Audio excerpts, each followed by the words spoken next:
The rain hammered down like God's own judgment, turning the dirt road into a river of mud that swallowed my boots whole. "Gideon, you sick freak! Get out before you drag us all to hell!"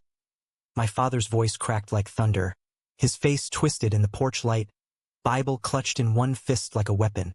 In that split second, as Sebastian's hand slipped from mine, I knew I just traded my heart for a ghost of loyalty that would haunt me forever.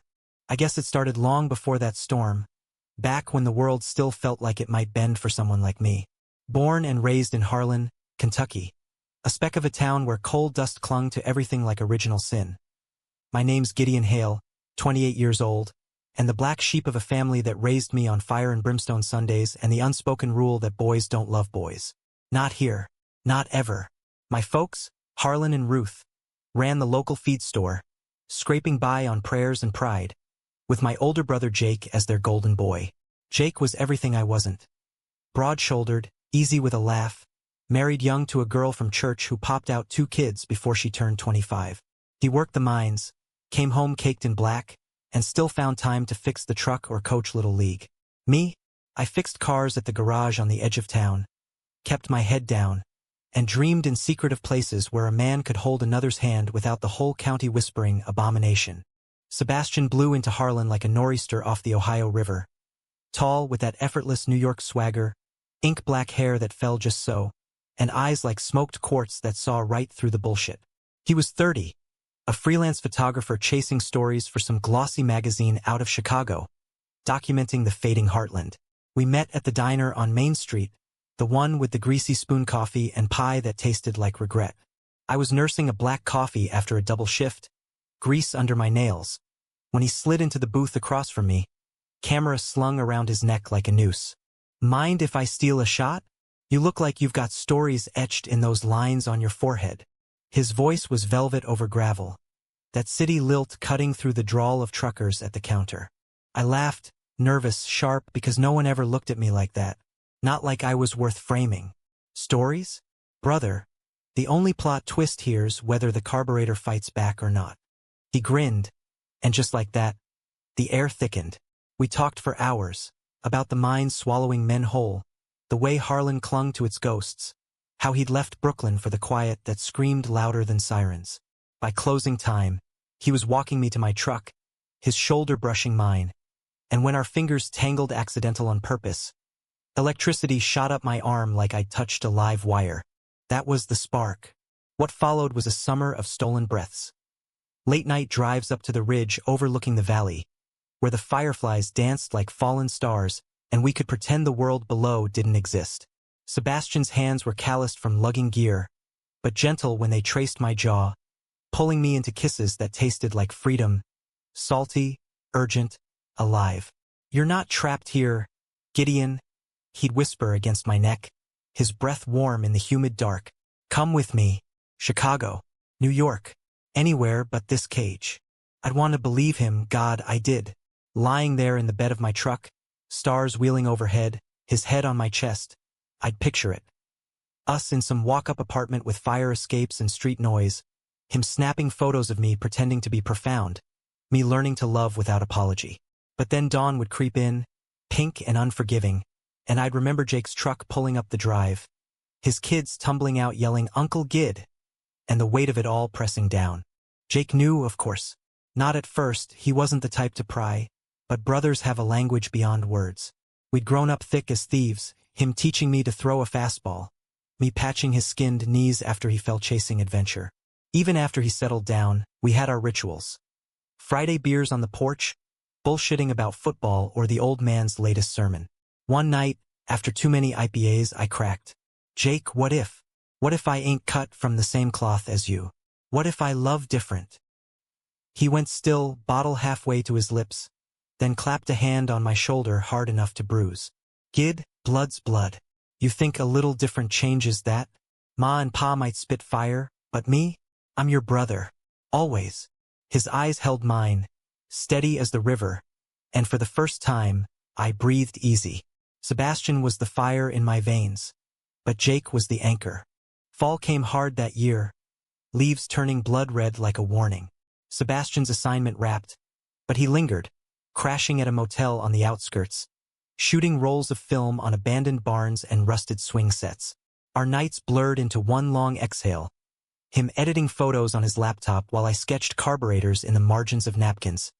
Our legs tangled under the quilt his abuela sent from Puerto Rico. "This town's killing you slow," he'd say, fingers combing my hair. "But you're killing me faster, Gideon Hale. I love you too much to watch it." Love. He said it first, over diner pie at midnight, his thumb wiping cherry filling from my lip. I echoed it back, voice rough like swallowing glass, because it was true and terrifying. In Harlan, love like ours was a secret carved in shadows, whispered in the dark where no one could hear. But secrets have a way of clawing out. It was Ruth who found the photo. Sebastian had left a print in my truck. Us on the ridge, silhouetted against the sunset, my arm around his waist, his head tilted back in laughter. Innocent to anyone else. But Ma's eyes, sharp as a hawk's, caught it when she borrowed the truck for church. She confronted me in the kitchen that evening, the picture trembling in her hand like a dead leaf. "Gideon Elias Hale, what in the Lord's name is this?" Her voice was a whip, low and laced with venom. Pa loomed in the doorway, face gone gray, and Jake. God, Jake was there too, arms crossed, silent. I froze, dishwater dripping from my hands. "Ma, it's not what? Not what? It's the devil's work. Sodom and Gomorrah right in my own boy's truck." She hurled the photo at my feet, tears carving tracks through her flour-dusted cheeks. Pa muttered prayers under his breath, something about fire and sulfur, and I felt the walls close in, the air thicken with shame that wasn't mine but stuck like tar. Jake stepped forward then, voice calm as a still pond. "Easy, Ma. Let him explain." But she whirled on him, fierce as a mama bear. "Explain? There's no explaining away sin, Jacob. We've raised him right, and this filth." The words landed like punches. Freak, sinner, disgrace. Each one stripping me bare. I bolted, grabbing my keys, the truck roaring to life before I hit the county line. Sebastian was waiting at the motel, sprawled on the bed with a half-empty bottle of bourbon, his smile fading when he saw my face. "They know," I choked out, collapsing beside him. He pulled me close, strong arms a bulwark against the storm raging outside my skin. "Fucking Jid. We're gone tomorrow. My flight's booked. Come with me." I wanted to. Christ, I ached for it. But then my phone buzzed. Jake. Black lungs back, worse this time. Doc say weeks, maybe. "Come home, brother." The world tilted. Jake? My Jake, the unbreakable one.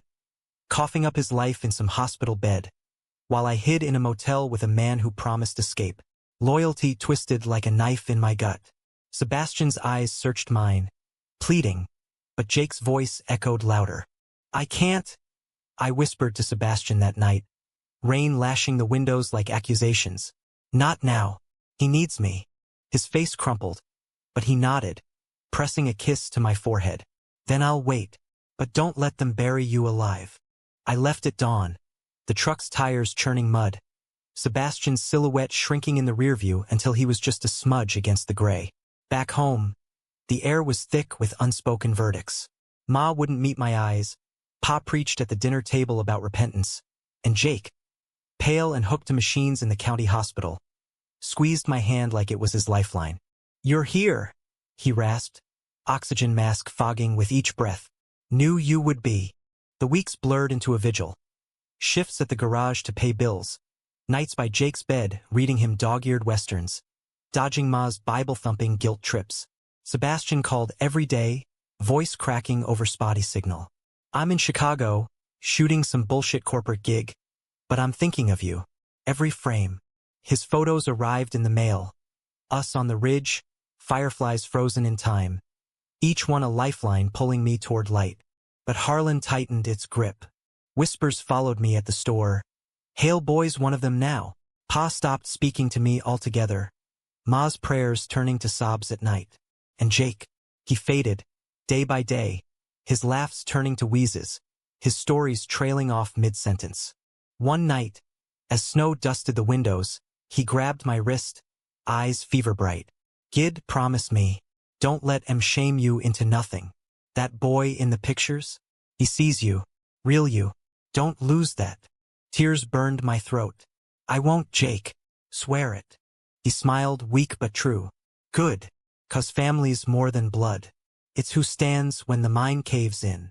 Christmas came like a thief, silent and white-knuckled. The house sagged under pine boughs and tinsel ma strung up with trembling hands. But joy was a stranger at our table. Jake was home now, hospice care turning the living room into a battlefield of beeps and bottles. His bed a throne for a king who'd lost his crown. The kids tiptoed around him, wide-eyed, while his wife, Ellie, stirred soup with the mechanical grace of the shell-shocked. Me? I was the ghost in the hallway, fetching meds and dodging Pa's glare, which said clearer than words. This is your fault. Your curse brought this down on us. Sebastian's gifts arrived FedEx. A leather-bound journal for sketches, a print of the Brooklyn Bridge at dawn, and a note in his looping scrawl.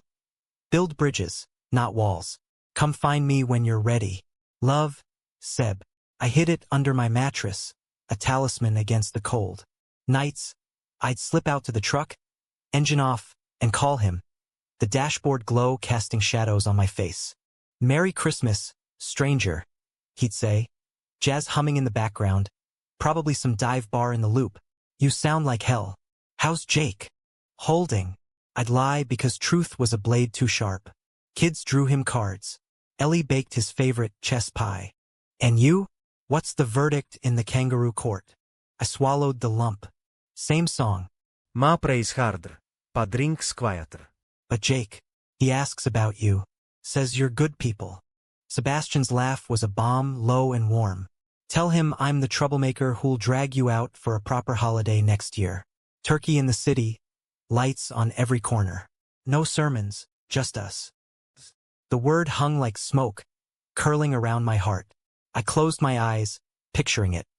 His hand in mine under a tree in Grant Park, snowflakes catching in his lashes. No stares, no shame. But then Jake's cough would rattle through the thin walls, pulling me back. New Year's Eve, the town square lit up with fireworks that popped like gunfire. I drove to the ridge alone. The valley sprawled below, Harlan's lights winking like wary eyes. I cracked a beer, Jake's brand, and toasted the dark. To choices, I muttered, the bottle cold against my lips. Sebastian texted at midnight. Thinking of you under those same stars. Miss your voice. Miss you. My thumb hovered over reply, but Ellie called. Jake's fever spiking. Come quick. The end came fast, like a derailment no one saw coming. February 14th, Valentine's of all cruel ironies. I was at the garage, elbow deep in a Ford's guts, when Pa burst through the bay door, face ashen as quarry dust. Gideon. Hospital. Now. The drive was a blur, wipers slapping sleet, my mind screaming prayers I'd long abandoned. Jake was in the ER, machines wailing like banshees, Ellie sobbing in the hall. Pneumonia, the doc said, voice flat. Lungs gave out. I shoved past, collapsing at his bedside. His eyes fluttered open, hand finding mine with that old strength. Gid, don't choose wrong. What? My voice broke. Family, but not at cost of your soul. He wheezed, each word a victory. That boy, Sebastian. Love him. Fight for it. Promise. I nodded, tears blurring him to a halo. Promise, brother. Ido. He squeezed once, then let go. Flatline. The room exploded, nurses swarming. Pa bellowing at God. Ma's wail cutting deeper than any blade. I held on until they pried me loose, the world narrowing to the echo of his last breath. The funeral was a Harlan spectacle. Baptist church packed with miners in ill-fitting suits, eulogies thick with talk of heaven's reward for a good man. Pa spoke, voice gravel rough, about Jake's faith, his legacy. Ma clutched her hymnal like a shield. Ellie leaned on me, whispering thanks through black veil, the kids clinging to my legs like burrs. Sebastian came, slipped in the back row, anonymous in wool coat and scarf, his presence a heat against the chill. Our eyes met across the pews, a current pulling taut, but I couldn't move. Not then. After, at the graveside under a sky heavy with unshed rain, Pa cornered me by the fresh earth. This, your ways, they poisoned him, boy. God's wrath. Rage boiled up, hot and unfiltered. Poison? You think I'm the curse? Jake died from the goddamn mine you pushed him into. Not me loving who I love. Ma gasped, hand to her throat. Ellie hushed the kids. But Pa's eyes narrowed, cold as January. Repent or leave. We can't abide the shame no more. Shame. The word landed like a slap, years of it piling on. Sermons branding me other, whispers carving me hollow. I looked to Sebastian, waiting by the wrought iron gate. His face a map of quiet fury. He nodded once, slow like he knew. That night, the storm broke. Thunder rolled in from the west, wind howling like Jake's ghost. I paced the porch, Sebastian's truck idling at the curb, headlights cutting fog. Inside, Ma packed my bag. Clothes folded neat, a Bible on top like an afterthought. Go find your peace, son, but don't come back till you're clean. Clean, as if love was dirt to be scrubbed off. Pa watched from the window, silhouette stern. Ellie hugged me goodbye, slipping Jake's old pocket watch into my palm. He'd want you free, Gid. Sebastian stepped out as I hit the steps, rain sheeting down, soaking us instant. Gid. Not yet. My voice cracked. Jake. He's gone. Just gone. He pulled me into his chest, solid as oak, rain mingling with tears. I'm here. We ride this out. But the door creaked open, Pa's shadow spilling light. You ain't welcome, city boy. Take your devil and go. Sebastian stiffened, but I turned. Rain blinding. Pa, he's not. Enough. Pa's roar drowned the thunder. You've killed us all, Gideon. Chose your filth over family once. Don't pretend now. Chose? The accusation twisted wrong. I'd chosen Jake, my blood, over escape. Nights by his bed instead of flights to Chicago. Stolen calls, not stolen lives. But in their eyes, it was all the same, me, the wedge splitting the Hale name. Ma appeared behind him, face ravaged. Please, Gideon, for Jake's memory, choose us. The world funneled to that porch. Pa's judgment, Ma's plea, Sebastian's hand hovering at my back. Lightning forked the sky, illuminating Jake's watch in my fist. Ticking steady, a brother's last beat. Family, blood, the anchor dragging me under.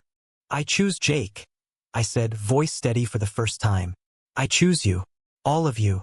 Sebastian's inhale was sharp, a wound. Pa nodded, grim triumph, Ma sagging in relief. But as I stepped inside, the door clicking shut, I felt Sebastian's gaze burn. Betrayal raw as the rain. He didn't fight, didn't beg, just walked to his truck, engine growling to life, taillights bleeding red into the downpour. Gone. The house swallowed me whole after that. Ellie moved in with her folks, the kids' laughter a ghost in empty rooms. Pa threw himself into the store, Ma into prayer circles, their grief a wall I couldn't breach. He's in a better place, they'd say, but their eyes skipped mine, the shame a third presence at every meal. I worked doubles, fixed trucks till my hands bled, but the garage felt like a tomb. Echoes of Jake's jokes, his phantom whistle. Months ground on, spring thawing the ground but not the frost in our veins. Sebastian's texts dried up after the first week. I get it. Blood's thicker. Take care, Gid. Then silence, a void wider than the river. I drive the ridge at dusk, beer in hand, scanning the horizon for lights that never came. Jake's watch mocked me from the dash. Don't choose wrong. One June evening, bottle deep, I called. Voicemail. Seb, it's me. I fucked up. They took everything, Jake, you, me. But it wasn't choice. It was chains. Delete. Try again. Come back. Please. Send. Nothing. Summer peaked in a heat wave that baked the tar black, mirages dancing on the road. Pa collapsed at the store. Heart strain, Doc said. Landing him in the bed Jake once warmed. Ma hovered, wringing hands, and I became the dutiful son. Broth on trays, pharmacy runs, lies about peace. But inside, I unraveled. Nights staring at Sebastian's photo, the one of us laughing, tracing his smile till it blurred. Ellie cornered me one afternoon, kids napping, her eyes sharp. You're dying slow, Gid. Jake wouldn't want this, hiding in shadows, letting them choke you. They're all I got left, I muttered. Bullshit. Family's choice, too. Jake chose you every day. Now choose yourself. Her words lodged like shrapnel. That night, storm brewing again. I packed the truck, bag light, heart heavier. Pa stirred as I kissed his forehead. Where? Chicago. Gotta fix something. Ma wept silent in the kitchen, but didn't stop me. At the door, she pressed Jake's Bible into my hands. Find grace, son. The road unspooled north. Rain starting as I crossed the state line. Wipers a metronome to regret.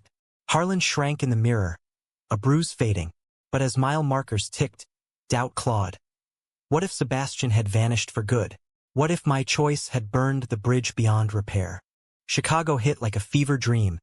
Horns blaring, sidewalks thrumming with lives stacked high. The air electric with possibility and grit. I crashed at a flophouse off Lake Street, the kind with threadbare sheets and roaches for roommates. My savings bleeding fast on stale coffee and bus fares. Days blurred into hunts. Coffee shops where photographers nursed lattes. Galleries strung with Heartland shots. Bars where the rainbow flag snapped proud. Sebastian Ruiz? I'd ask, flashing his photo like a wanted poster. Faces blurred, sympathetic shakes, vague maybes, but no hits. Nights were worse. Huddled in the truck parked lakeside, wind off Michigan whipping cold. I'd replay the porch scene on loop. Pa's ultimatum, Ma's tears, Sebastian's retreating back. I chose Jake. But Jake was dust now, his watch stopped at 2:17, the minute he slipped away, and what had my loyalty bought? A family fractured. A love lost. Me adrift in a city that chewed up strays. A week in, desperation peaked. I staked out his old agency downtown. A glass tower spitting suits. Nursing a bench with a thermos of gas station Joe.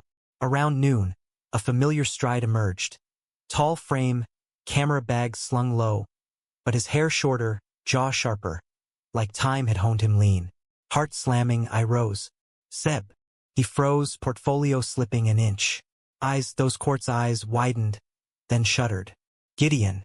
Jesus. We stood there, traffic roaring oblivious. The space between us a chasm. I had to come.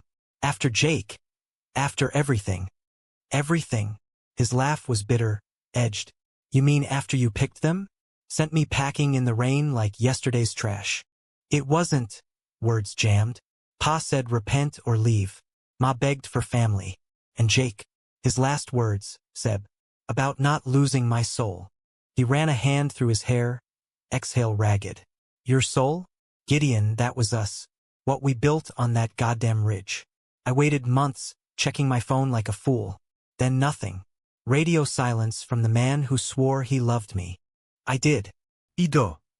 Rain started. Fine mist turning to sheets, drenching us where we stood. They took it all, shame like acid, eating us alive. I thought choosing them honored Jake. But it vanished. Him, you, me. Poof. Sebastian's face twisted. Anger, hurt, something softer flickering. Vanished? Try shattered. Gid. I threw myself into work, shot weddings in the suburbs, corporate drones in suits. Anything to forget the idiot who chose ghosts over flesh. The words stung true. I stepped closer, rain streaming, voice raw. Then let me fix it. Or try. I'm here, broken, but here. He searched my face, thunder rumbling distant, then sighed, shoulders slumping. Not like this. My place, it's a walk-up in Wicker Park. Come dry off. Talk. But no promises. His apartment was chaos incarnate. Prints pinned to walls like autopsy scars, film reels and towers, a futon buried under manuscripts. He tossed me a towel, brewed coffee strong as regret, and we sat cross-legged on the floor, steam curling between us. Hours spilled me unspooling Harlan's noose, the funeral's weight, Pa's collapse. Him confessing the void, gigs that paid bills but starved the soul, a one-night stand that tasted like ash. Thought you'd call, he admitted, mug cradled close. Even once, to say you were okay. Couldn't. I swallowed. They watched me like hawks, Ma rifling pockets, Pa preaching at supper. But Ellie's right, family's choice. I chose wrong. He reached then, tentative, fingers brushing mine. And now, I choose you. If you'll have the mess I am. His grip tightened, pulling me in, foreheads touching, breath sinking. Messy works. Always has. It wasn't fairy tale easy. Weeks turned to months.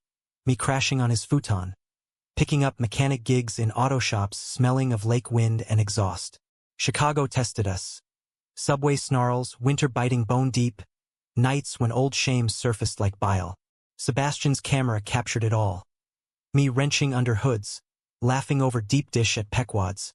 Our shadows long on the L tracks. This is the real story, he'd say, lens clicking. Redemption in the rust. Back home, fractures mended slow. Ma called first, voice thin over static. Your pa's better. Asks after you. No apology but a thaw. Pa's came grudging after I sent a photo. Me and Seb at the bean, reflected infinite. Looks cold up there. Be safe. Ellie visited once. Kids in tow, marveling at skyscrapers, hugging Seb like long-lost kin. Jake'd be proud, she whispered, of the fight. One crisp October dawn, we drove south. Seb's rental humming hymns on the radio, my hand on his thigh. Harlan unfolded familiar. Sagging barns, the ridge watchful. Pa met us at the store, apron dusted flower white, eyes wary but not venomous. Ma hovered in back, pie cooling on the sill. No sermons, just coffee poured steady, questions about the city tentative as first steps. You're happy, Pa grunted, eyeing Seb over his mug. Damn right, I said, arms slung casual around Seb's shoulders. Ma's gaze lingered, then softened. A tear quickly dashed. Jake always said you were the brave one. Her hand patted mine, fleeting. Welcome, Sebastian. It wasn't absolution. Old hurt scarred deep, faith and love a tightrope walk, but it was enough. A bridge, half-built, holding. That night, on the ridge, fireflies winking like Jake's grin. Seb and I lay in the truck bed, quilt pulled high. Everything vanished, I murmured, his head on my chest. But look, we're still here. He tilted up, kiss soft as starlight. Yeah, and that's the plot twist. Years later, Harlan's feed store sports a pride sticker in the window. Small rebellion. Ma's doing. Pa grumbles but stocks rainbow twine. Seb's book hit shelves last spring. Heartland Ghosts. Our story woven in grainy frames. Words raw as Harlan Cole. Dedication reads, for Gideon. For choosing twice. And me? I choose daily. The man beside me. The family that bends. The life that rose from ashes.